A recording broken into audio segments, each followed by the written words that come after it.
I'd like to talk about spiritual things. If y'all don't mind, I've done 3 videos pertaining to spiritual things and experiences that I've encountered, as well as been told about, that I wanted to do a video about. And each time I went to upload it to YouTube, it says upload failed. So I'm going about it a different way to see if it's gonna go through. The lesson I did was about like 40 minutes. The one before that I think was like 29 minutes. And the one before that, I think it may have made it to 21 minutes and it just automatically shut off. So this time I'm doing it directly from my phone. I'm going to video from my phone and then I'll upload. And let's see if it goes through. Spiritual encounters. Well, before I go there, I have some what ifs.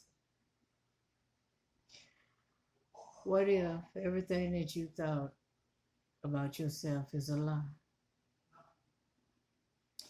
What if this place that you live on called Earth is not really your home, but this is the place that you know is home because this is where you came through the birth canal and came in as a human? What if each and every individual upon this earth comes from a different planet, meaning each race? And when you get to the ones that say black, you got to decipher that because you got brown people, you got blacks, and as even the Bible says, Negroes. They're not all the same.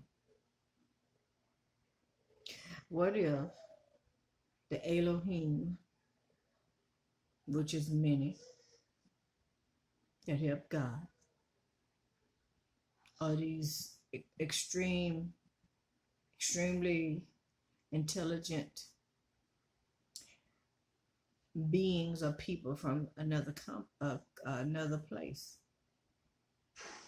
And when they came and they did whatever they did, I think they said something about the rhesus monkey or something like that. Don't hold me to that.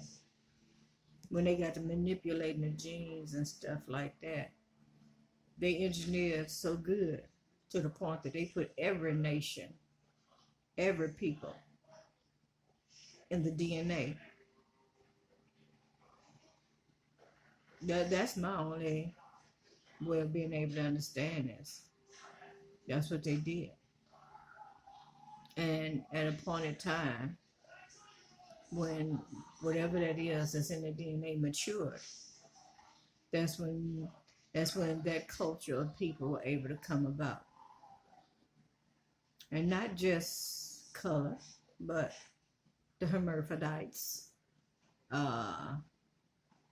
those that you call LBGTs. I might have messed that up. Each person is actually operating the way they were meant to be. And the reason that it took so much time for each species to come through is because they wanted you to get comfortable with each species, where it won't be this like war or this hate crime going against. Now, you know, there was a hate crime at one time going against the LGBTs back in the 80s and the 70s. Now, more like the 80s, I believe. I don't think it was in the 70s. I think everybody was still like really closed off. They don't dare come out. I think in the mid 80s is when people started coming out the closet and stuff. And those that was, you know, delving into it, you know, didn't want it to get out. So I think those were the ones that was immature about it and wanted to harm the person after the fact, after you done enjoyed yourself, which that ain't cool.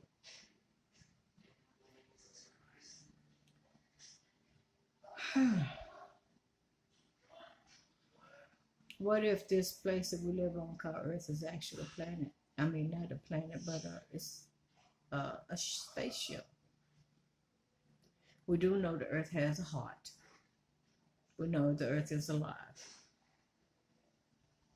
What if all of these different people put their species here And this is like the ultimate test.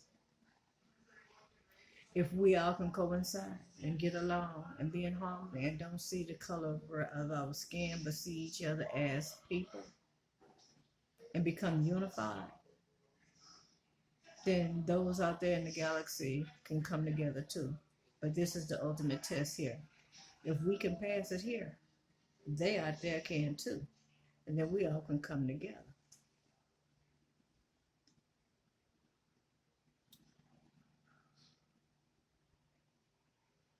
What if each race do have their own God? You see Buddha. You see the statue of Jesus Christ.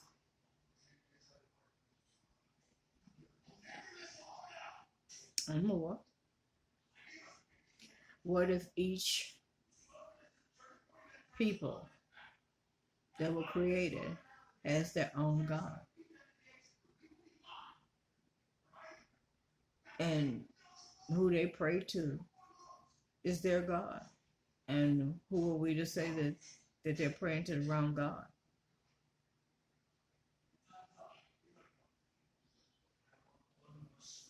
These are what ifs now.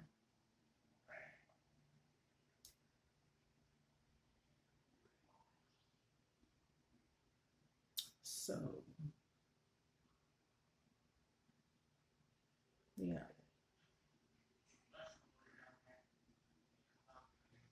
These are what ifs. Anyway.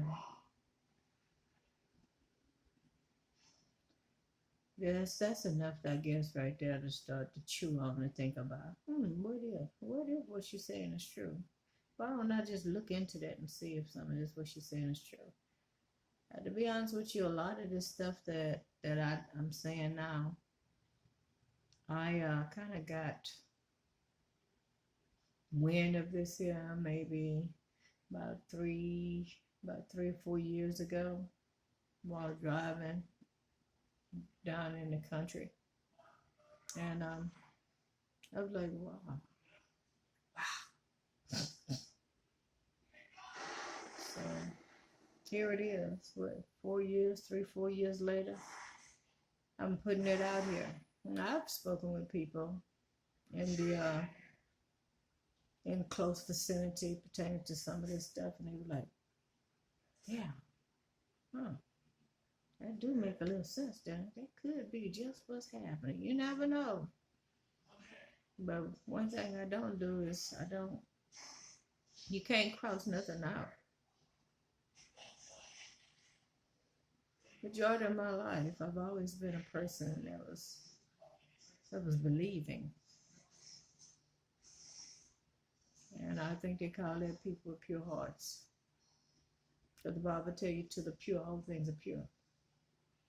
You don't go around looking for deceit in somebody else. You believe when a person tells you something that they're telling you the truth. They're giving you the facts, right? And that's when your spirituality kicks in. They call it intuition or your spirit of discernment, which I believe they both are the same.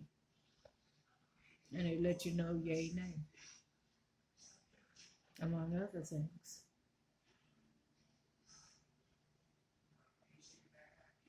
You know, they told us for years that the stuff that was in the Mother Goose rhyme book was just fairy tales. But when that movie came out,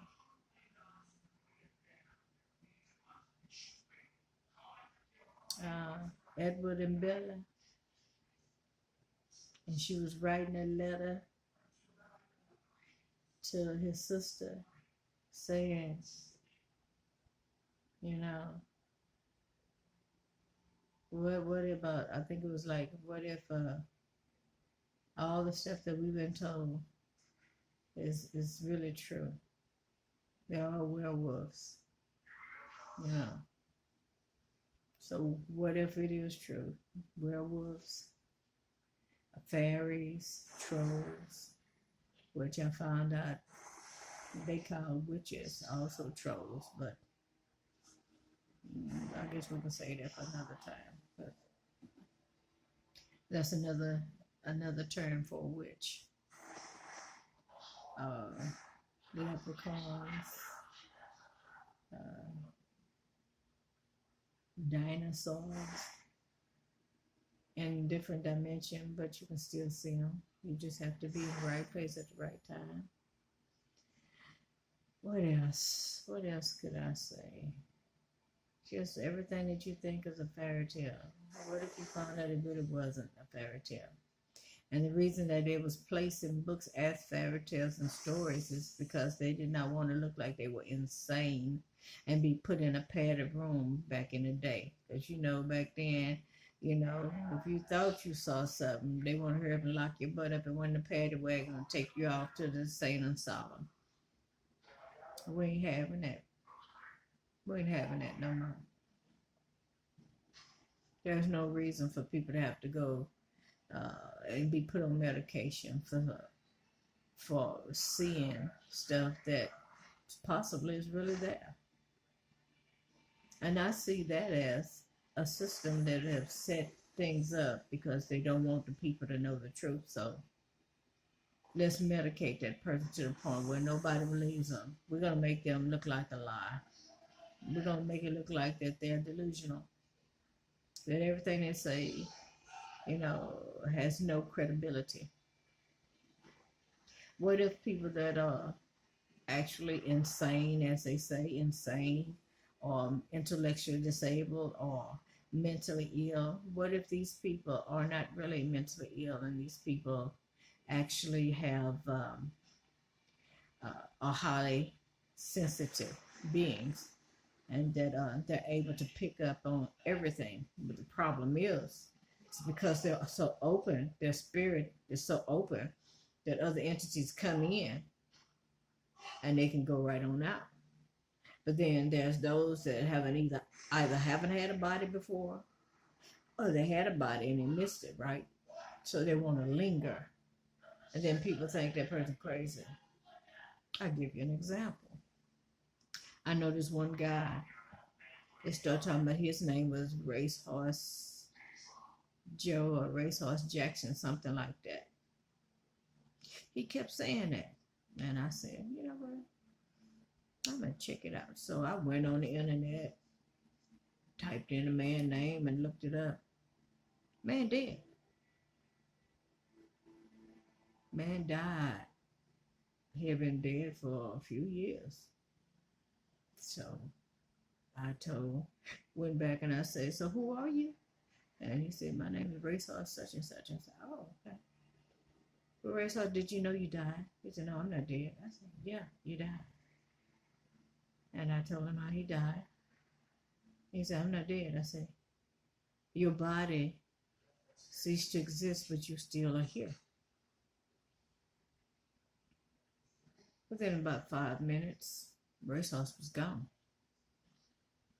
You understand what I'm saying?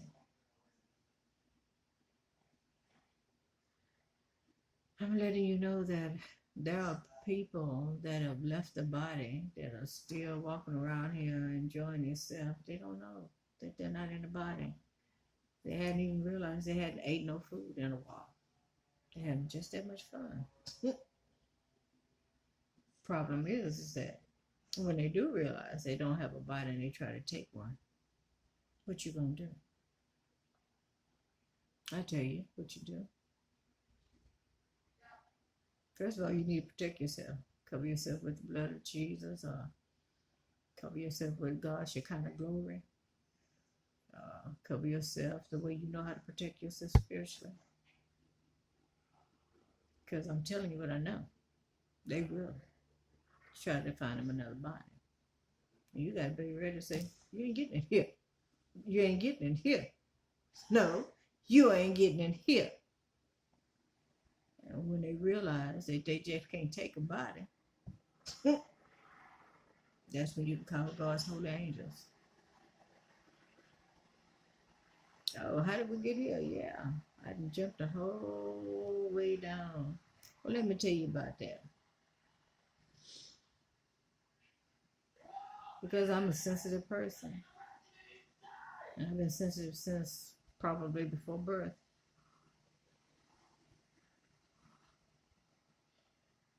I can feel them.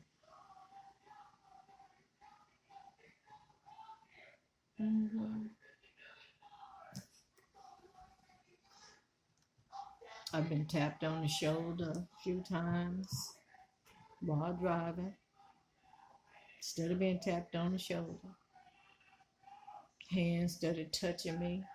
Either touch me on my shoulder, they touch me on my face, touch me on my knee, touch me on my arm, until I say, okay, please stop touching me. Then they stop.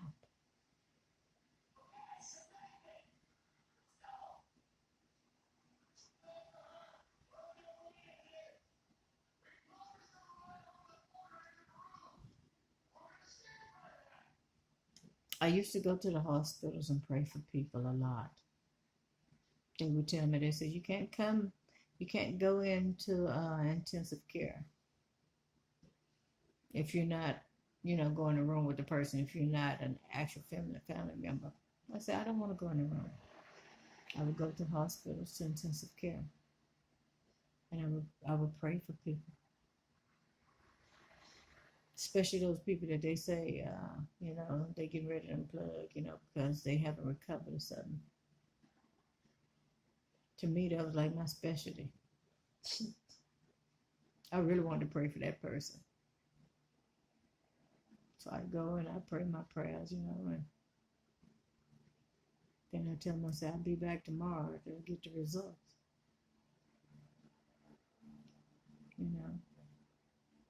Every person that I prayed for either completely recovered or was removed from intensive care to a lower care. And that was amazing.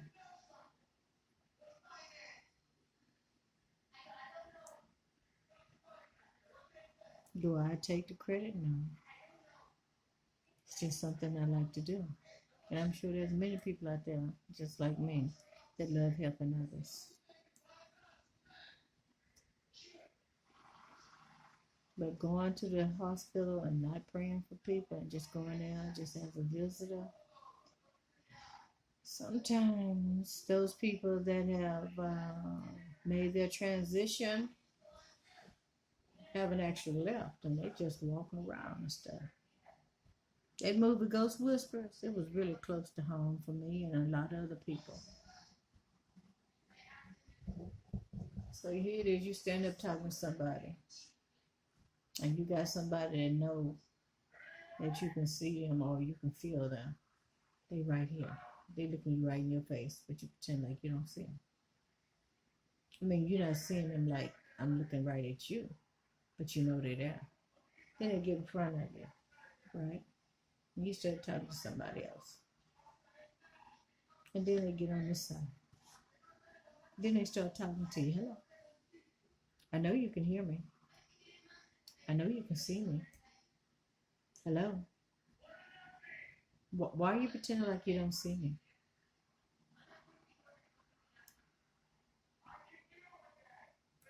No, it's not that I'm afraid. When I get tired, I say, okay, I'm entertaining you. What you want? And then the majority of the time, it's just that they're ready to go. They're ready to be sent to the right and perfect place, and that's what you do. So when you get to the place where they start, trying to get your attention, stop. Now, this is what I do. You can formulate your own prayer, but this one works for me. It has worked for me for many years. So I stopped where I'm at because once I had an angel come to me while I was getting ready, go outside and cut grass with my dad. He told me, go back and pray for such and such. And I said, okay. Took my boots off, took my gloves off, went back in the house, and I stood in the living room and I said, Father, in the name of Jesus. And when I did that, I saw him when he went down on one knee. Oh. I went down on that knee and I began to pray. And I said, Lord, you're able to give him another body. you're able to create him another body.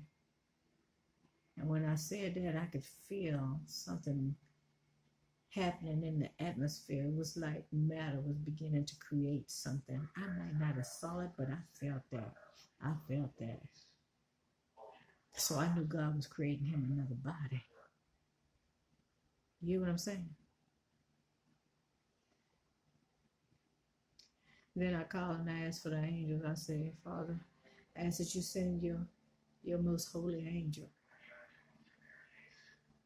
to come take this person to their right and perfect place.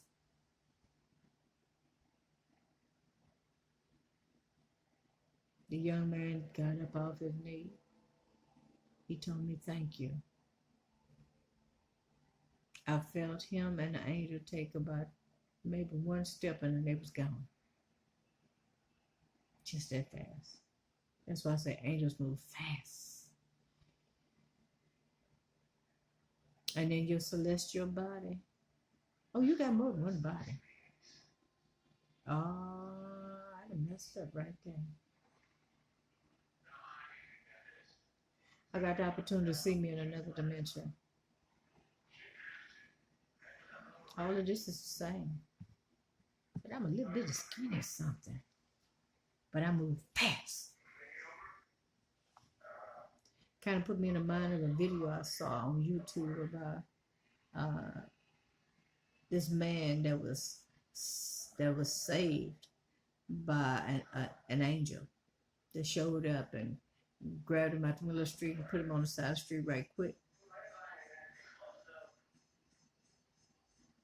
And the man driving the truck stopped the truck, looked around because he thought he had hit the man. Couldn't find the man. The man was way over there.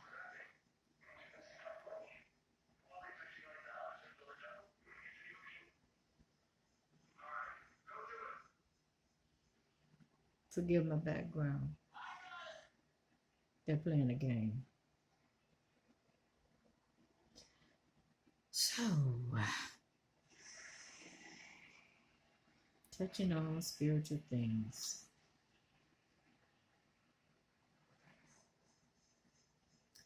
I was 12 years old when I actually decided to stop running.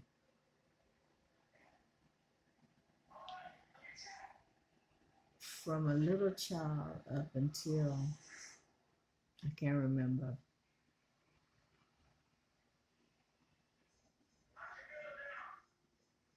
my gifts was on automatic.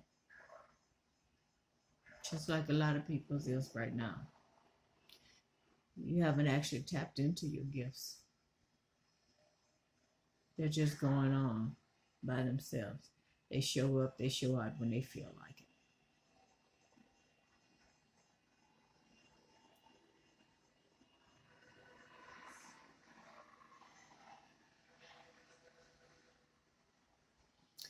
I'm going to stop this video for right now.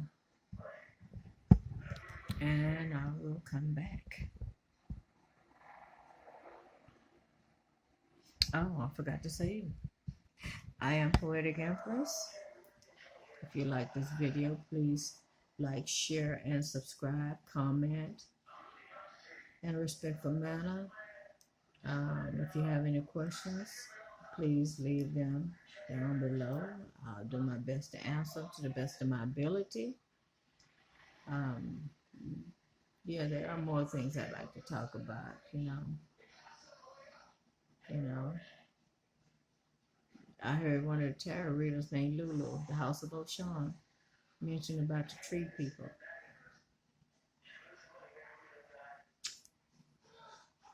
They're real. A lot of people just not learning about it. They're real. And they're huge. I haven't seen too many that's not. I mean, I've seen, oh, I shouldn't have said that, huh? Well, I said that anyway. I've discerned them to be huge, like lumberjacks. And there's some that are short, like dwarfs. Everything upon this face of the earth has a spirit attached to it. Everything. Everything. Every plant, every tree, every flower.